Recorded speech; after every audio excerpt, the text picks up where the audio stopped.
Vote ബഹിഷ്കരിക്കുകയാണെന്ന തലത്തിൽ വരെ ഇടത് സൈബർ ഇടങ്ങളിൽ പ്രചരണം നടക്കുന്നുണ്ട്. ഞങ്ങളൊരിക്കലും അങ്ങനെ പറഞ്ഞിട്ടില്ല. 6 മണി വരെ വോട്ടിംഗ് സമയമുണ്ടല്ലോ. നമുക്ക് എത്തിച്ചേരാനുള്ള തടസ്സം കൊണ്ടാണ് ലേറ്റ് ആയത്. അല്ലെങ്കിൽ ഞങ്ങൾ നേരത്തെ തന്നെ വോട്ട് ചെയ്യായിരുന്നു. അതും ഞങ്ങളൊന്നും പറഞ്ഞിട്ടില്ല. വിവാദങ്ങൾ ഉണ്ടാക്കിയവരോട് തന്നെ ചോദിക്കേണ്ടി വരും അവരെന്തിനാണ് അങ്ങനെ പറയുന്നത് എന്നുള്ളത്. അതെ, തീർച്ചയായും വൈകാരികമായിട്ടുള്ളൊരു ദിനം തന്നെയാണ്. കാരണം കഴിഞ്ഞ നിയമസഭാ ഇലക്ഷനിൽ എന്റെ അച്ഛൻ മത്സരിച്ച് അതിന് റിസൾട്ട് വരുന്നതിന് 3 ദിവസമാണ് മരണപ്പെടുന്നത്. തികച്ച ഇലക്ഷൻ എന്ന് പറയുമ്പോൾ എനിക്ക് ആ ഒരു ഓർമ്മ തന്നെയാണ് ഉണ്ടാവുക. അതുകൊണ്ട് ഇട്ടുന്നേ ഉള്ളൂ. തികച്ചും ആ വ്യക്തിനെ തന്നെയാണ് എനിക്ക് ഏറ്റവും കൂടുതൽ ഓർമ്മിക്കാൻ പറ്റുള്ളൂ. കാരണം എന്റെ അച്ഛനാണല്ലോ.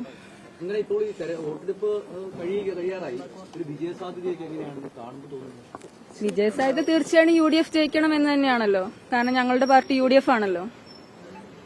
ഭരണം വരെ കോൺഗ്രസുകാരിയായിരിക്കും എന്നാണ് നേരത്തെ. നിലപാടിലൊരു മാറ്റമില്ല. ഞങ്ങൾക്ക് പരാതിയില്ല. ഞങ്ങൾ പരാതിയില്ലാത്ത കാര്യമാണത്.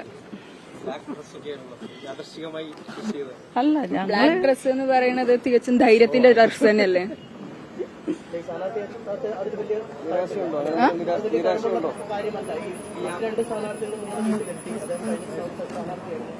ഞങ്ങൾ ആരോടും പരാതി പറഞ്ഞിട്ടില്ല. ഇതിൽ കൂടുതലൊന്നും പറയാനില്ല. പിന്നെ ഞങ്ങളൊരു കോൺഗ്രസ്,